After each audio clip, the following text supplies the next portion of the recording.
Good morning, everyone.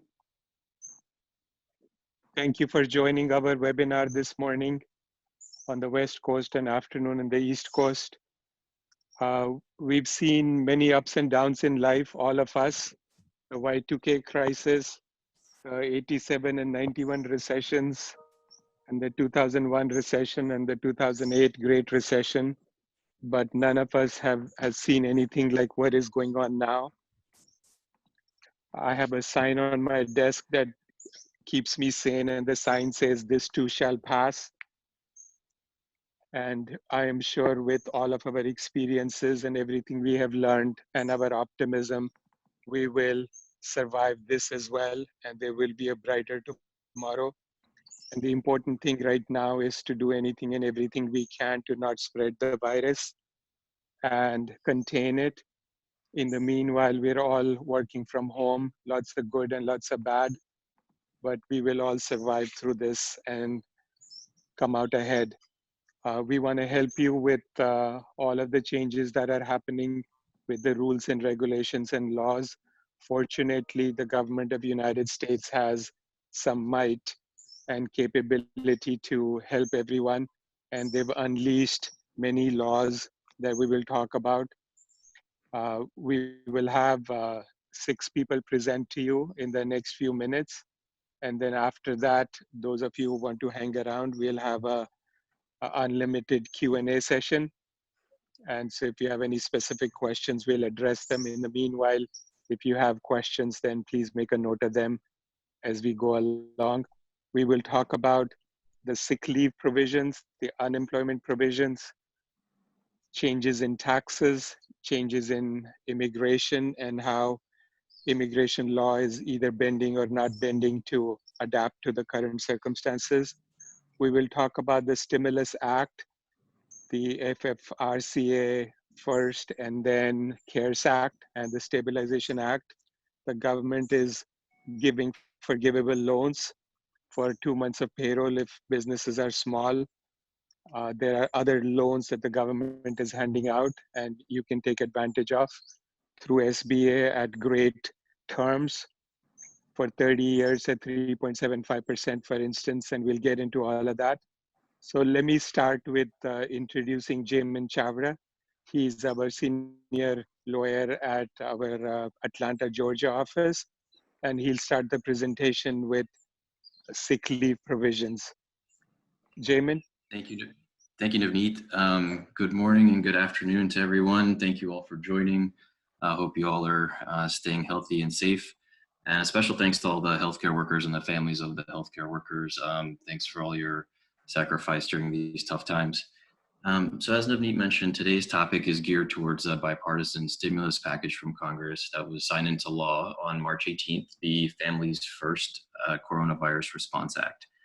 So it was enacted to protect the workers by providing paid leave, establish free testing for COVID-19, providing unemployment benefits and food assistance, and of course, supporting the states for the economic consequences due to the pandemic. So it essentially covers all employers that have less than 500 employees, which includes government employers, with some limited exceptions. It takes effect on April the 1st and will go through at least December 31st, 2020. So there are two important aspects for active employees. It creates the Emergency Paid Sick Leave Act, and it expands the FMLA for a certain time period. So why is that important? Prior to this law being enacted, no employer had a duty to provide sick leave in the country. This essentially forces employers to provide sick leave if certain conditions are met to their employees. And the benefit is the reimbursement of the employer payroll tax credits, which my colleague Satya will talk about later on. The FFCRA also provides layoff and partial termination access for unemployment insurance to employees, and we'll talk about that later as well. So if we start with the next portion of it, which is the Emergency Paid Sick Leave Act, there are 6 reasons for the employer to provide sick leave to the employee. The first 3 here are if the employee themselves are experiencing symptoms or if they're subject to a quarantine order. The next three are if they're caring for someone else or if they're experiencing a substantially similar condition to COVID-19. The pay provisions, which we can see next, are essentially, it discusses what does the employer have to pay? Well, it depends. So the employer has to determine, obviously, whether if it's a full-time or a part-time employee. If it's full-time, they get 80 hours of paid sick time. If it's part-time, it's the average number of hours they've worked in a 2-week period. And it also depends on why the employee is taking sick leave. If it's for the first three reasons, they themselves are affected or subject to the quarantine order, it's the greater of their regular rate of pay, the federal minimum wage, which is $7.25, or their applicable state or local minimum wage. So for example, where I'm in Georgia, it's $5.15, but in California, it's $13. Regardless, the max payout is $511 per day or $5,110 over the 80-hour period. Next, we'll see if it's the other reasons, whether the employee is taking care of someone else or the substantially similar issues to COVID-19, it's 2/3 of the greater of the amounts above, and that maxes out at $200 a day or $2,000 total. So some of the miscellaneous provisions of the Paid Sick Leave Act, the employer cannot require the employee to find a replacement for the shifts that they're replacing. And there's no waiting time here. Usually there would be a waiting time, but the FFCRA says that the employee can take the sick time immediately. And of course, similar to FMLA provisions, the employer cannot discharge or discipline the employee for taking this particular leave. And there's no time frame in which the employee has to be employed with this particular company. We're just we're starting off as if even if they were a brand new employee. The employer is required, however, to provide a notice in their place of employment with this information. Unfortunately, there's a couple of exclusions as well. If there's a healthcare provider or an emergency response, they might be excluded. And next, we're talking about the expanded FMLA. This is limited to just the employee staying at home and they cannot work or telework because they're taking care of their son or daughter because their school or daycare is closed. So this is still capped at 12 weeks as normal FMLA provisions. And the employer is not required to pay for the first 10 days, but the employee can take PTO or sick time under the company policy. From days 11 to 50, the employee receives the greater of 2/3 of their regular pay or $200, whichever is greater, and it's capped at $10,000. And again, no discrimination there, and the job should be restored to the same or equivalent position. And there are some exemptions that we talk about next as well. If there are employers that have less than 25 employees and they take certain steps, they could be exempt from this particular provision. That really depends on the upcoming law. We're still not, we haven't been provided that information yet. And so if the Secretary of Labor determines that this would apply, then there would be an application process that, you know, is still, we still haven't figured all that out yet. There are a couple of exclusions here though. In this situation for the EFMLA, the employee must be working with the employer for at least 30 days. And it can't be, again, a healthcare provider emergency response. And as I mentioned, we're waiting on the aspect for the 50 or less employees as well. So some of the practical aspects of this, my portion of the presentation deals with if the employer is going to maintain the employee base. And the major questions that come up are essentially, if the employee takes paid sick leave to self-quarantine, can they then take additional time for another reason? They can't. This is capped at the 80 hours, and they, whichever reason it is, they have to maintain it within those 80 hours. And the other one is if they're taking care of their child, which one applies? Is it the paid sick leave or is it the FMLA? So in this situation, likely both would apply with a total of 12 weeks of paid leave. And we can get into the specifics of that if that kind of comes up. And one of the other aspects that the CDC and EEOC have encouraged employers, they've asked their employees about international travel and exposure to combat the pandemic. But keep in mind, if you are asking your employees about their medical history or taking their temperature when they're coming into the office, which is allowed right now, by the way, when the CDC deems it a pandemic, the employer is still required to keep the health information confidential or risk HIPAA violations. So as I mentioned, my portion is whether if we're keeping the employees. My colleague Min, who is based out of our Los Angeles office, is now going to talk about the alternative option if an employer is forced to lay off any of their employers and the route that the employers must take. Thanks very much. Thank you, Jamin. Last Thursday, the U.S. Department of Labor reported a record high unemployment insurance claim for the week of March 21st. 3.28 million Americans filed for unemployment. As such, a really big aspect of the FFCRA is the unemployment section. This law will increase the amount of money jobless Americans can receive. It will extend the length of time that they can receive it, and it would include more workers who were previously not eligible for assistance. A number of states have enacted unemployment laws to address the unforeseen business circumstance. For example, in California, a mass layoff no longer requires 60-day notice. Employers just need written notice stating the reasons why they need less than 60 days, and the employer needs to provide information on filing unemployment insurance. This new law allows employer to file partial claim. So you still have a job, but your hours has been reduced. You may still qualify for an unemployment claim. In Georgia, the Department of Labor allows for partial claim, but the employer must file the claim for partial claim. The employer has to file it online. And in Georgia, if the employer fails to file it, they will be responsible for the full amount of benefit due to the employee to the commissioner.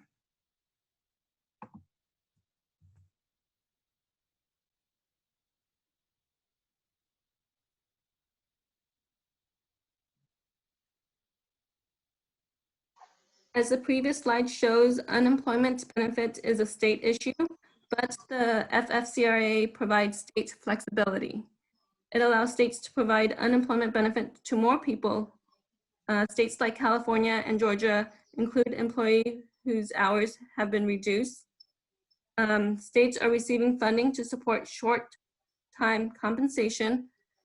This is giving employers the option. So instead of firing somebody, you can't maintain them on your payroll, reduce their hours. You may want to do this if there's a staff that you've spent years training, and then when the pandemic is over, you would have difficulty finding somebody and retraining them. If you use this, you can still keep your current employee on payroll, reduce the hours, and then when the pandemic is over, increase the hours back. The employees will reduce hours will receive prorated unemployment benefit. Also, this new law includes furlough employees, self-employed, independent contractors, and freelancers.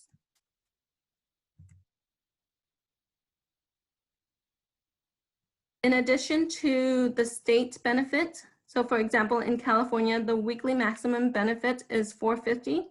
The federal government will provide an additional $600 per week for the next 4 months. The new law provides for an additional 13 weeks, up to 39 weeks. This expires December 31st, 2020.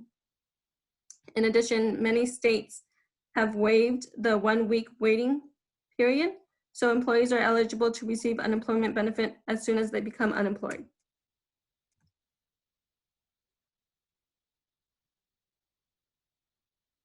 Next, I'll be talking about workers' compensation. During the pandemic, the employees has the burden to show that an illness is work-related. There's a requirement that the illness must be contracted in the course and scope of employment. The employees will have difficulty proving where they caught the virus from, especially since COVID-19 is more prevalent. In the past, the Department of Industrial Relations instructed employers to send employees with increased risks of becoming infected with valley fever, a very contagious disease, to the workers' comp healthcare provider. However, today, no statement has been made if this would be applicable with COVID-19. So what happens if an employee has contracted COVID-19 or is sick? What should the employer do? Employers should provide notice to all employees who worked in close proximity to the individual in question without identifying the individual's name or other personal information. The notice should be provided as soon as possible in writing, and it should suggest that the employees who have been in contact with the confirmed COVID-19 infected employee be self-quarantined and to get testing. FFCRA grants free COVID-19 testing.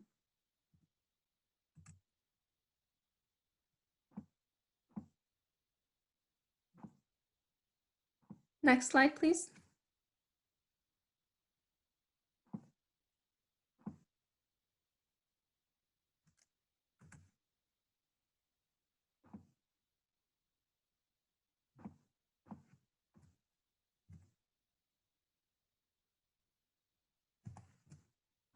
So as COVID-19 outbreak continues to spread globally, companies are experiencing extreme disruption in operation and their supply chains. Many of the questions that I'm getting is, how do we get out of a contract?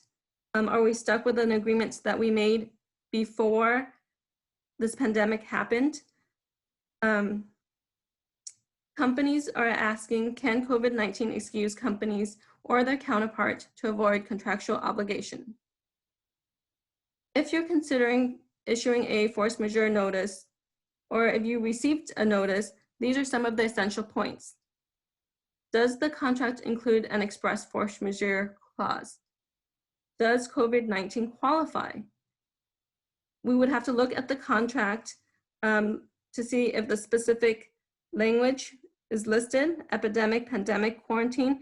If it's not, it may be covered under a catch-all phrase. Courts will see how foreseeable the pandemic is during the time of contract formation. Courts will see if there's a link between the performance on why you're not able to perform and the pandemic. Courts will look to see if the parties did anything to mitigate, to address the issue, and the courts will look to see if notice was given. In short, it is possible to excuse contract performance by using the doctrine of force majeure. Our next speaker is Hafiz Udin, an immigration attorney from our New York office. He will be discussing H-1B maintenance status and unemployment benefit.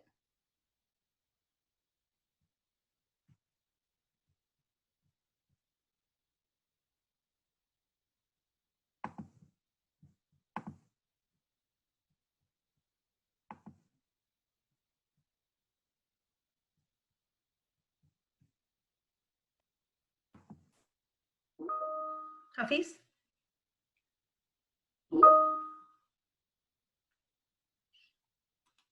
Apologies. Good afternoon. My name is Hafiz. I'm one of the attorneys at our New York City office. I wanted to give my regards to our clients, and we remain open. We appreciate your patience in these trying times, and thank you for joining this webinar. Understandably, the COVID-19 crisis has resulted in a flurry of questions and panic, understandable panic in many instances, from non-immigrants and employers alike. Employees are concerned about maintaining their status, also obviously their income. Employers are also facing issues of inability to sustain the employment. They're concerned about their employees' immigration status as well. So I'll briefly discuss some of the issues underlying maintenance of status and also potential unemployment benefits or the lack thereof, unfortunately, for some individuals.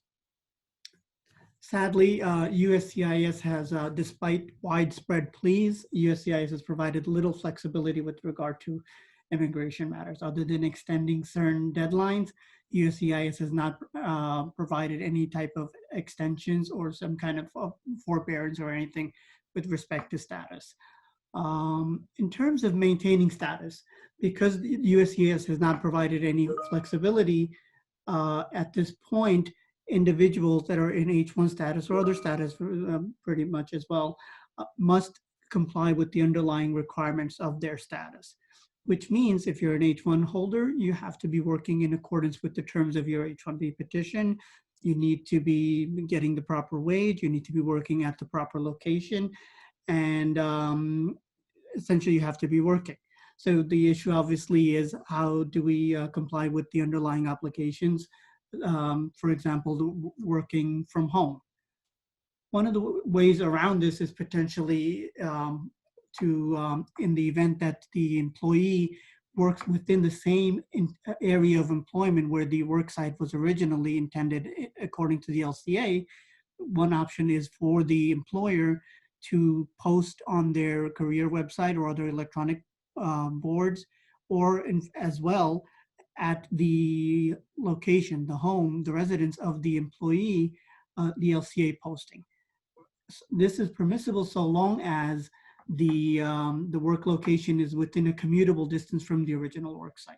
So the posting of the LCA would suffice under those circumstances to allow the individual to work from home and still maintain status. Obviously, the salary requirements remain. In the event that the individual's work site is not within the commutable distance or outside of the MSA, then an LCA needs to be filed, an amended LCA needs to be filed, and an amended petition also needs to be filed.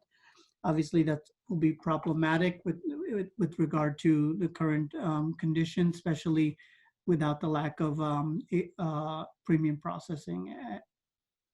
All right, so what are the other options? The other options are, one, potentially the employee has to return home. In such case, the employer is required to provide return transportation and reasonable costs home for return home. The other option is for the H1 beneficiary to potentially just take a leave on their own. Maybe they're unable to work, maybe they're fearful of conditions, and they decide on their own accord to take off, take a personal leave time. In such case, the status potentially can still be maintained under those circumstances. The other option is also for the employee to switch to B1, B2, or other non-immigrant category, potentially F1. Obviously, each has their own ramifications. It's something to explore. Other than that, there aren't much other options remaining for H1B employees. Going on to the next slide, basically, there isn't any other options. In terms of compensation or unemployment benefits, unfortunately, H-1B holders are not eligible for unemployment benefits.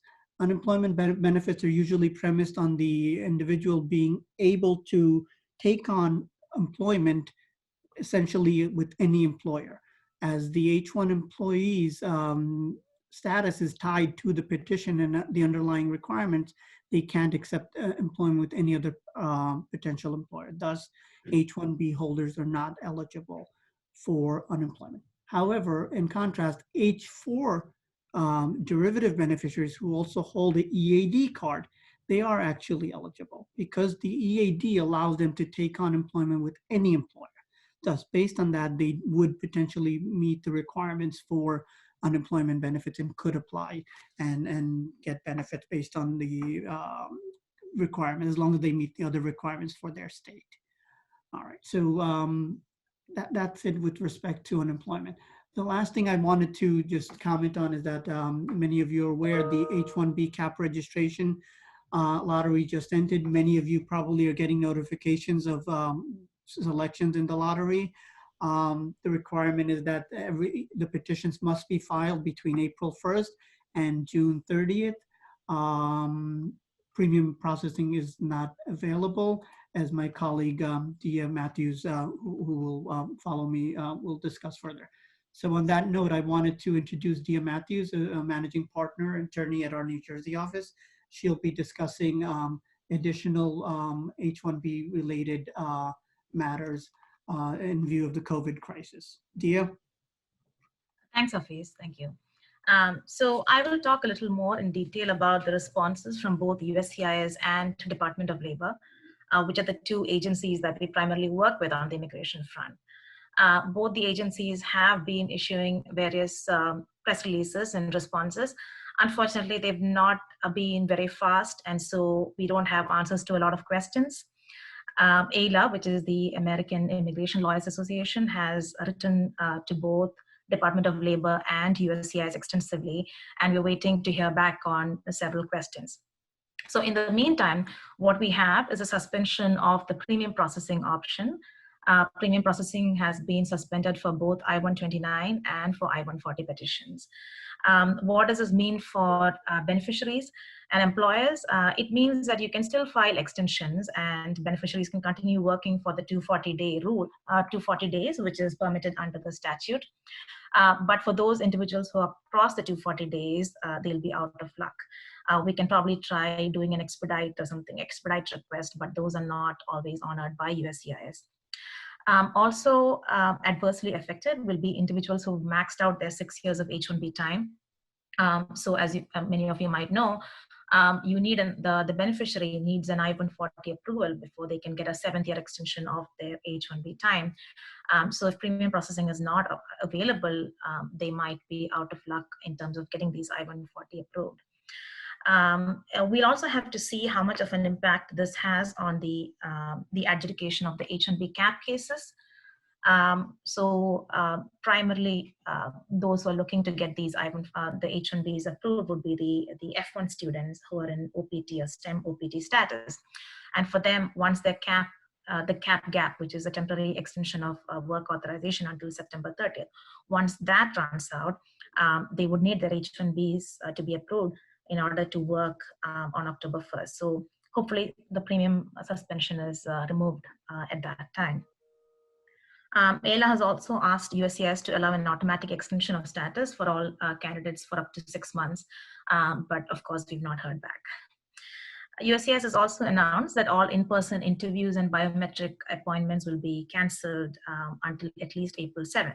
So if you've received a notice asking for an in-person appointment or a biometric appointment scheduled before April 7th, know that it will be rescheduled, and it will be automatically rescheduled. AILA has also asked USCIS to waive the in-person employment-based interviews for green cards in the meantime, but again, no response. USCIS has actually allowed an extension. So it's not an automatic extension, but they have said that the timeline for responding to RFEs and things related to RFEs would be extended for 60 days.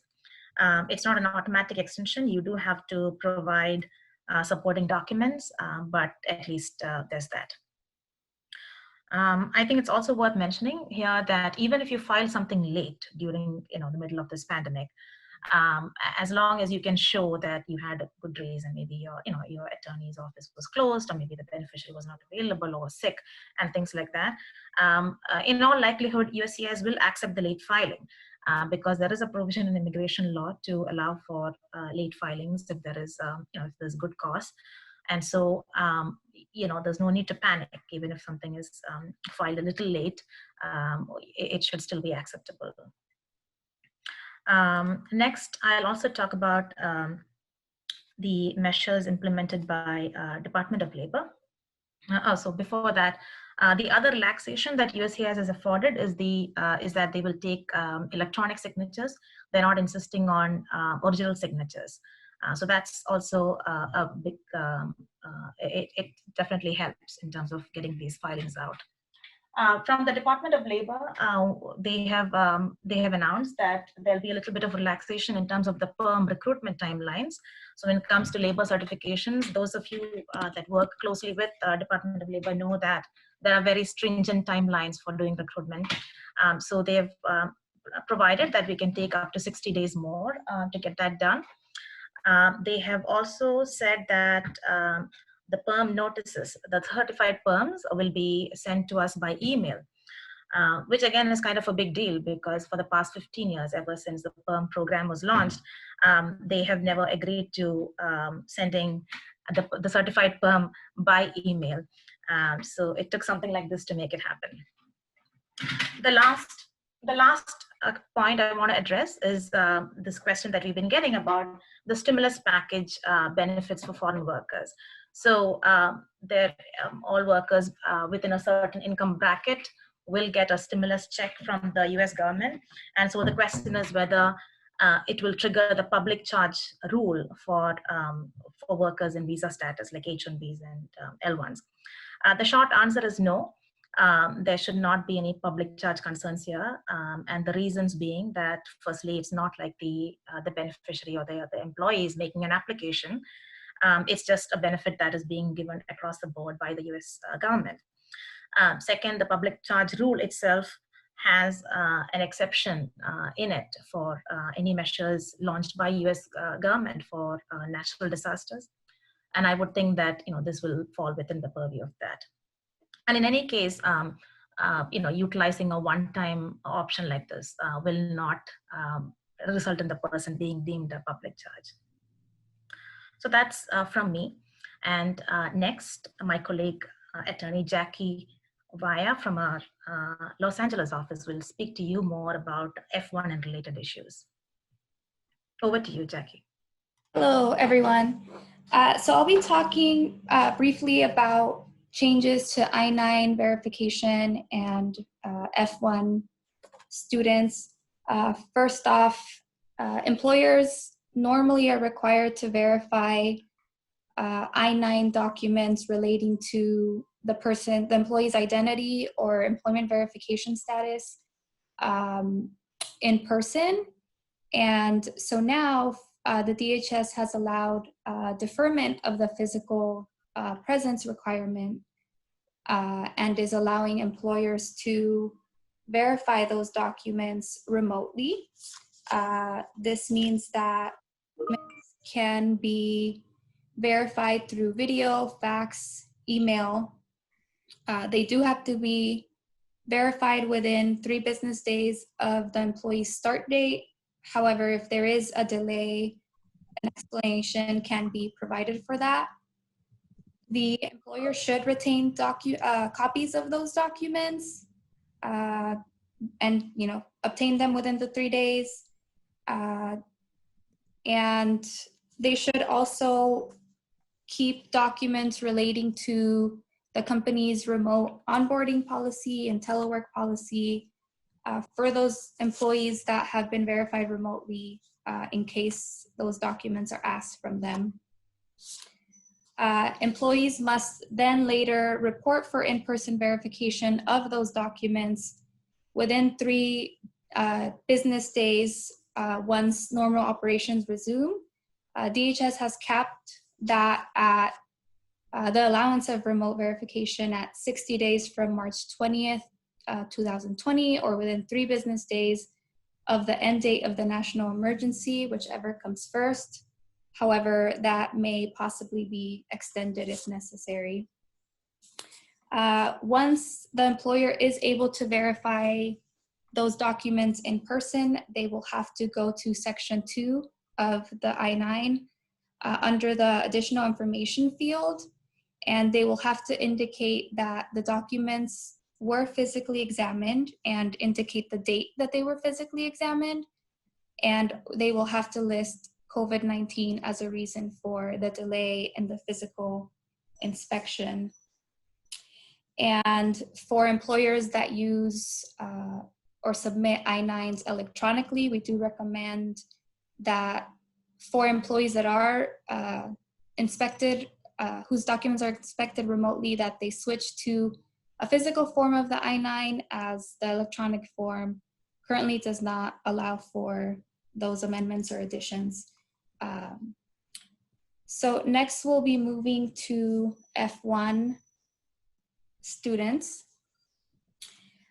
So the F1 students, any F1 students who have left the US due to this COVID-19 crisis will remain in active status and will not be terminated. The student and exchange visitor program under ICE is going to allow students to count online classes towards their full course of study in excess of the limits stated in the regulations, which are currently one course approximately, or 3 units. However, they are able to take their full course of study online.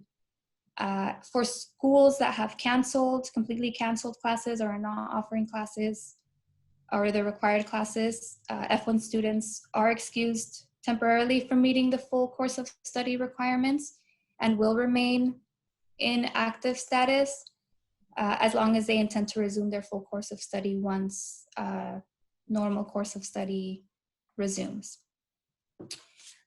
Students that are currently under a CPT curriculum program or employment are also able to continue that program even if they have departed the US. They can do so if their employer has a company abroad, an office abroad, or they can also do it remotely as long as they're able to prove that the normal student engagement and learning objectives are being met electronically. For STEM OPT trainees, they are able to work remotely as well. Employers must normally report any material changes in the STEM students' employment or training program by submitting a modified Form I-983 to the designated school official. If there is an employment or a change in the employment address, that must also be reported within 10 days if they will be working at a location for more than 10 days. So if those employees are going to be working remotely from home, the address needs to be reported. The employer should also maintain evidence of the continued employer-employee relationship, evidence of the training program, the supervision that's being done by the employer. And then lastly, students should continue to regularly report to their DSO as is required by the regulations. And lastly, USCIS has allowed for students who are experiencing severe financial or economic difficulty due to unforeseen circumstances, including the coronavirus. They are able to apply for an EAD work authorization to work off campus. This will be available for any students who have lost financial aid or have lost their on-campus employment, students who are facing change in their financial condition. If, for example, the family member that is providing financial support is no longer able to do so. Students who have high medical bills or other large unexpected expenses or any unanticipated financial changes. And it's also available to students from countries who are currently under a state of emergency. Students who want to apply for this employment authorization need to have certification by their designated school official on the Form I-20 that certifies that the student is facing economic hardship due to forces outside of their control, and then they may file an I-765 application. And with that, we will move to Mr. Satya Yeruva, a CPA from our Reston, Virginia office, who is going to be talking about IRS-related changes. Hello everyone, good afternoon. I'm Satya Yeruva, CPA based out of Virginia office. Today we are going to discuss a tax and stimulus package section, where me and my colleague Kisle Banka are going to discuss tax extensions, various payroll tax credits and deferrals, small business loans, assistance and other reliefs that are available for small businesses. All these credits and assistance programs are available under recently passed Family First Coronavirus Response Act and CARES Act. To start with, IRS extended all tax filing and payment due dates by another 3 months. So those who are required to file and pay taxes by April 15th now got a 3 months extension. Note that the extension is for both filings as well as payments. Here one caution is those who have multi-state tax return requirement need to check due date for each of the state, because some of the states have not confirmed with IRS extension of 3 months. And now we will see some of the common questions that we get from our clients regarding the extensions. So what if I am unable to file my 2019 tax returns by July 15th? No need to worry. You just need to file extension by July 15th so that you will get another 6 months time.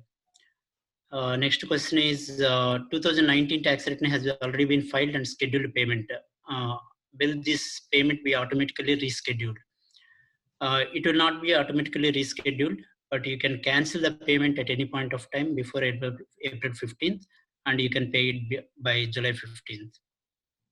Are extensions applicable to contributions to be made to HSA and IRA? Yes, of course, the extension of 3 months is applicable for contributions to IRA as well as HSA. Going to next topic, we will discuss tax credits that are available for small businesses. There are 4 different tax credits and deferrals that are available. First is the tax credits for paid sick leave and paid family and medical leave. Our attorney Jaman already spoke about mandatory paid sick leave and paid and family and medical leave under certain situations. In those cases, employer has burden of paying the salaries even though employees do not work. So government offers a payroll tax credit for the 100% of sick leave and FMLA payments. So how does it work? Businesses need to calculate payments made to employees, and then while filing payroll taxes on quarterly basis, they need to apply for credit. However, one small caution is that this credit will be applied only on employer share of social security taxes. That is, you will get a maximum credit of 6.2% of taxes. If at all, if your credit is more than payroll taxes, then excess credit is refundable to employer. Next is tax credit for sorry, before slide please. Yeah, there is one more credit that is available for small businesses. So any small business can elect to apply up to $250,000 of credit against their payroll tax liability. Though it is not under present CARES Act, this has been available for last 2 years. Any business can get this credit if they have expenses under R&D. Next slide, please. So these are some of the common questions that we get from our clients regarding these credits. So what is the eligibility criteria for payroll tax credits? For any business with less than 500 employees are eligible under for a payroll tax credit. How self-employed individuals claim credit? In case of self-employed individuals, as they don't have payroll taxes, they can claim this credit under income tax. Can one get credit even if the employee work from home? No, because the whole objective of giving this credit is in case of employees don't work. If a business apply for loan under PPP, can they claim payroll tax credit? So loans under PPP, payroll protection program, which my colleague Kisley is going to discuss in detail in next few slides. If business avails a loan under PPP, they won't be eligible to get the credit under this provision. So to go, if you go to next slide, the third relief is deferral of payroll taxes. All businesses can defer payroll taxes of 2020, and the same can be paid in 2021 and 22 equally. The fourth relief is payroll protection credits.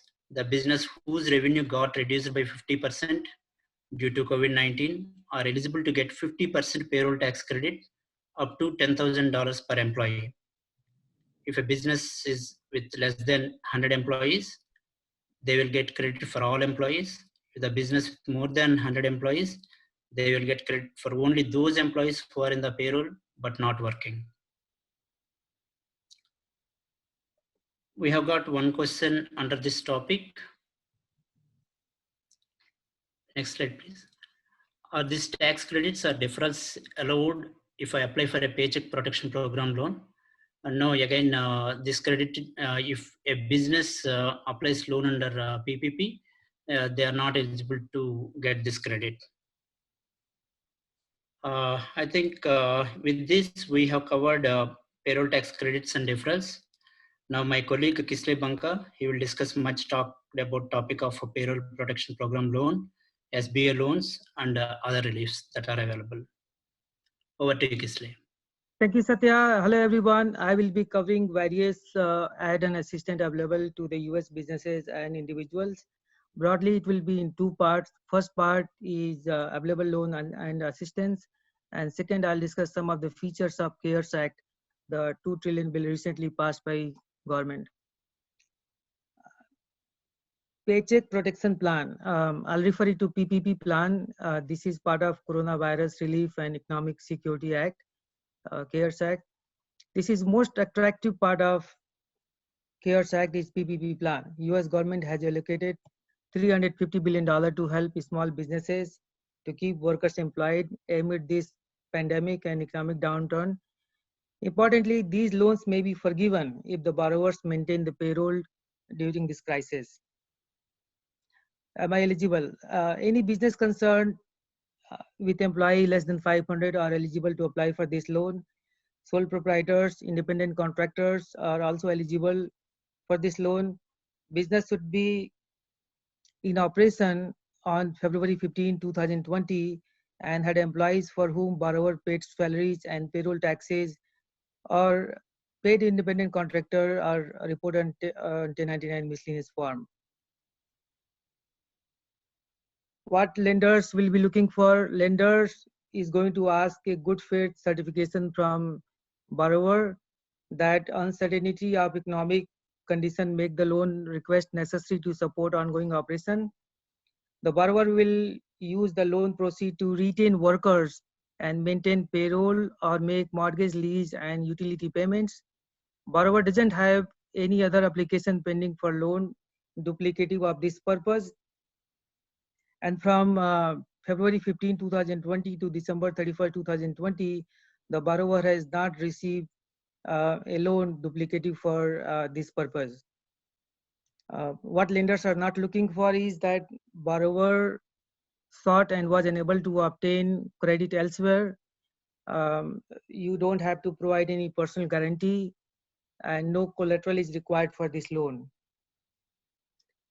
The question, how much I can borrow? You can borrow loan up to 2.5x of your average monthly payroll cost, not to exceed $10 million.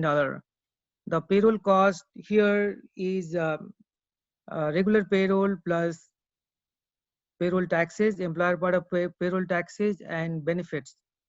One thing we need to consider here that any individual paid over $100,000, the salary that exceeds 100K need to be excluded from this calculation.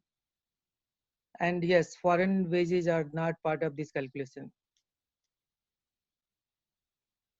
Very important, can this loan be forgiven? The borrower is eligible for loan forgiveness equal to the amount borrower spent on payroll during 8-week period beginning on the date of origination of this loan. And the payment can be towards payroll cost, payroll taxes, interest on mortgage obligations, rent, payment on utilities like electricity, gas, water. The loan forgiveness amount cannot exceed the principal. Can this forgiveness be reduced? Yes. The amount of loan forgiveness calculated is reduced if there is a reduction in number of employees on a reduction of greater than 25% of wages paid to the employee. So either you are reducing the wages of employee or a number of employees are reduced, then this calculation, the forgiveness will be reduced as well. As discussed above, no collaterals are required for this loan. Next, I will be discussing SBA, Economic Injury Disaster Loan. So one thing is important, the PPP loan has a budget of $350 billion allocated, and SBA EIDL loan has only $10 billion. The usage of SBA loan, the loan can be obtained for working capital. The credit and collateral requirement is a little bit harder here. Applicant must have a credit history acceptable to SBA. The applicant must show the ability to repay the loan. The collateral is required for EADL loan over 25K. SBA takes real estate as a collateral, or when it is available, else the owners over 20% can provide personal guarantee. The interest rate is 3.75% here. In PPP loan, the interest rate is 4%. The loan term for SBA loan, for EIDL loan is 30 years, and the maximum limit is $2 million. The loan term for PPP loan would be 10 years, and the limit is $10 million. Is there any eligibility restrictions for SBA? Yes, if applicant who has not complied with the terms of previously SBA loan may not be eligible. This includes borrower who did not maintain required flood insurance or hazard insurance on previous SBA loans. One more important thing is that economic injury disaster loan cannot be used for refinance of long-term debts. Next, I will be discussing about some other loan program briefly. So in addition to these two major loan programs, there are several other programs available to help small businesses affected with economic injury caused by global pandemic. There are various financial institutions called Financial Development Corporation, FDCs. They partner through which these businesses can obtain 95% guarantee of a bank loan.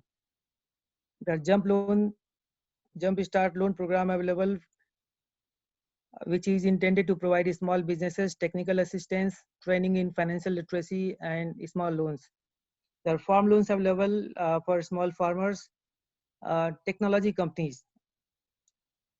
Although the technology company did not get anything special except for all the benefits given to the small businesses, one negative provision in the act would be to exclude tech companies and other startups funded by venture capitalist partnership from getting any of the benefit accorded to small businesses. EXIM assistance, the Export-Import Bank of United States is coming to aid of all financial institutions and exporters in the United States that have been impacted by COVID-19 by announcing several relief provisions.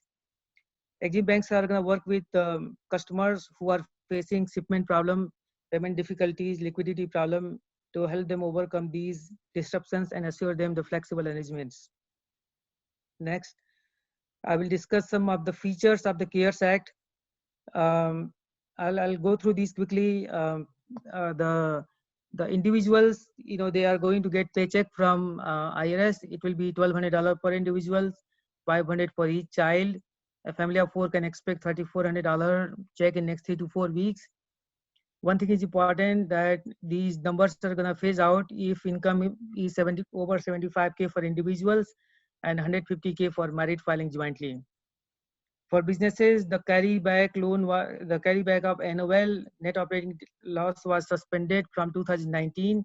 Now businesses can carry back NOL for the 2018 to 2020 taxable years.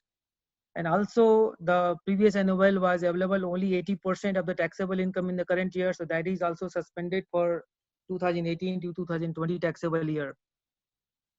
If you have any qualified improvement and that you can take the depreciation on an expedite basis in the first year itself.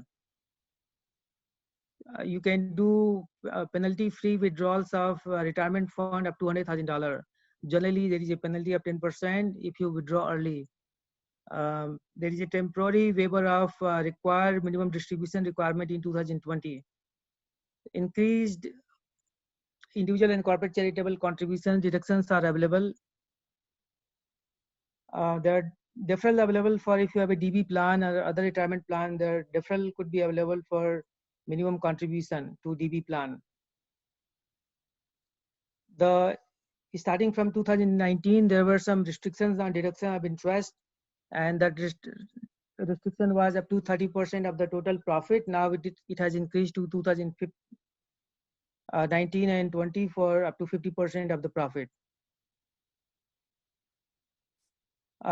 If there are a student loan, employer can pay such student loan and they can take the full deduction before January 1, 2021.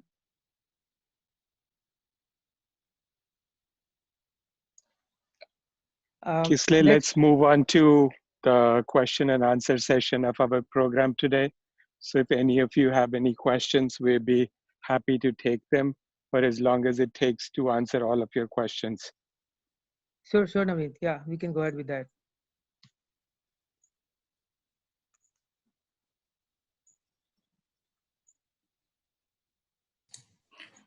Hello.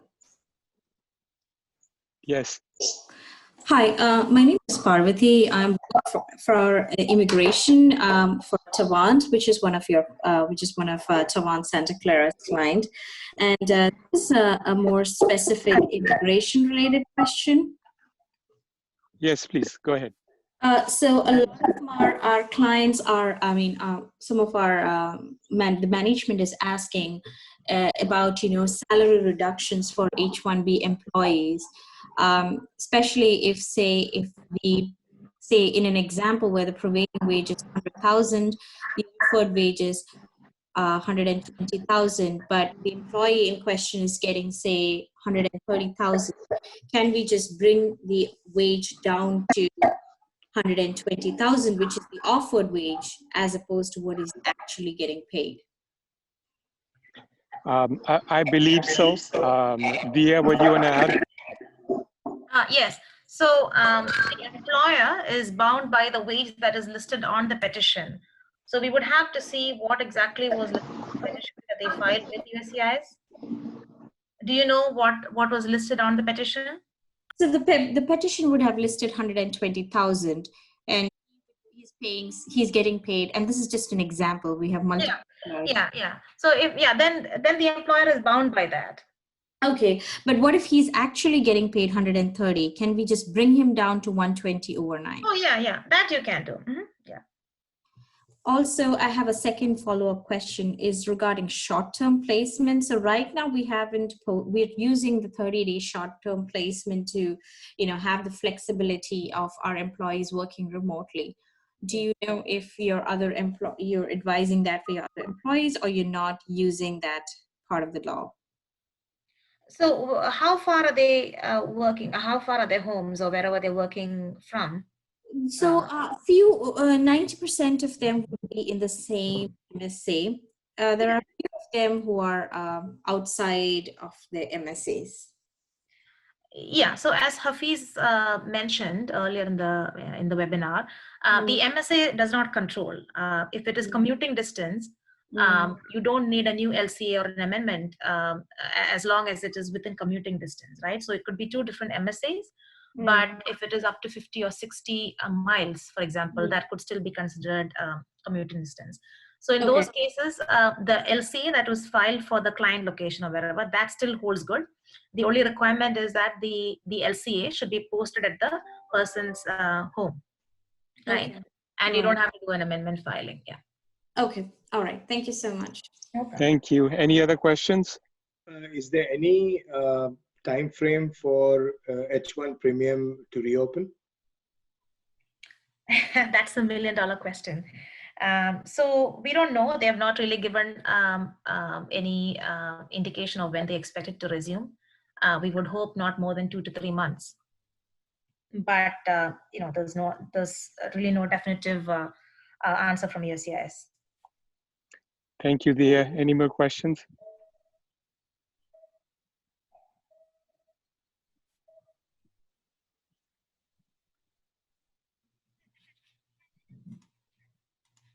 So there's a question for either Dia or Hafiz.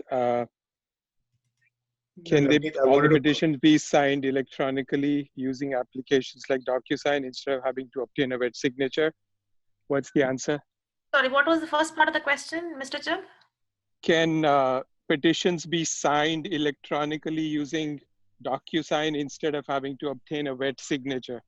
Oh, that's a great question. I'm glad somebody asked. So yeah, there is a distinction between the digital signature, like the DocuSign feature, and the scan of a wet signature. So USCIS has specifically said it has to be a scan of a wet signature, and they've also said retain the actual wet signature copy somewhere, because you could be asked to produce it later on.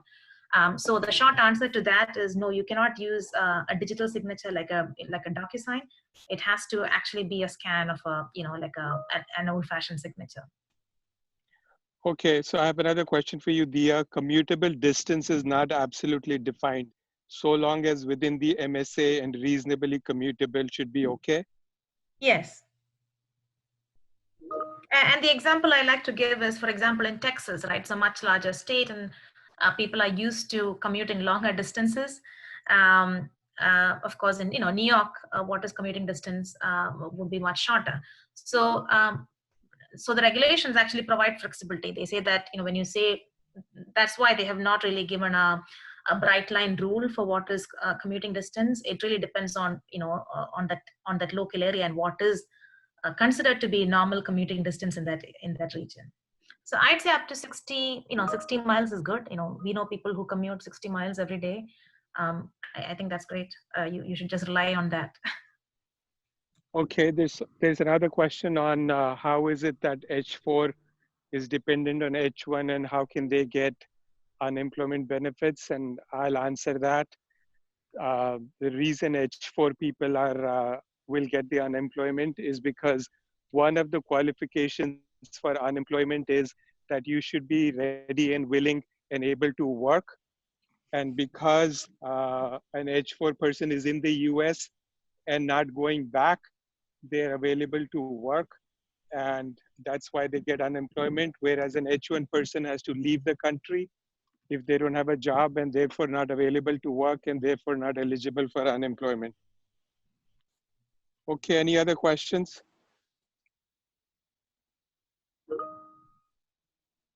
Somebody has a question. So, L1 processing delays. yeah, so Kisle, there's a question for you. How will the government determine what loan is forgivable?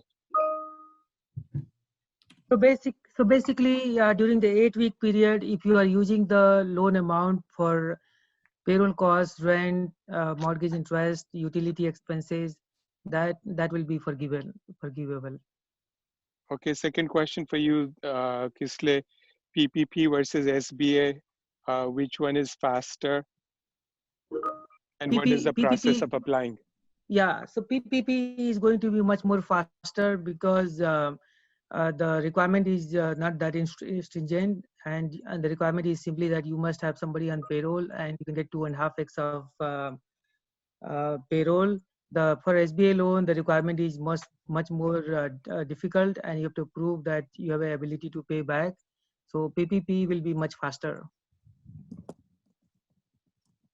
All right. There's a question, can H1 employees be furloughed? What's the answer? Hafiz, do you want to? Hi. Unfortunately, no. The status is dependent on them working in accordance with the terms of the H-1B petition. So the furlough would not keep them in status. Well, yeah. So maybe just to clarify, I don't know if this would be helpful for some of the attendees, but a furlough is something that is initiated by the employer. So if the employer is implementing an across-the-board, time off or reduction in pay for all employees, they have to keep in mind that H-1B employees cannot be included in that. But if the employee himself or herself asks for time off, to take care of a for personal reasons, that's fine. That's not considered a furlough. Okay, any other questions?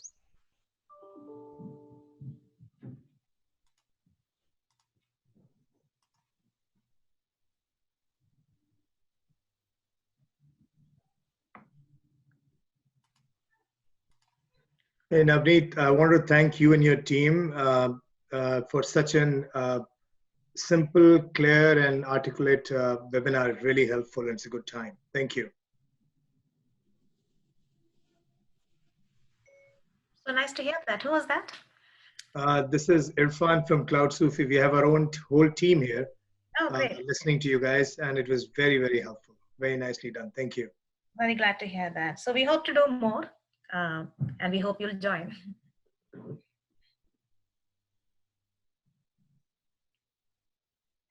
All right. Thank you. Thank you. Thank you, everyone. Thank you, everyone. Thank you, everyone. Thanks, guys.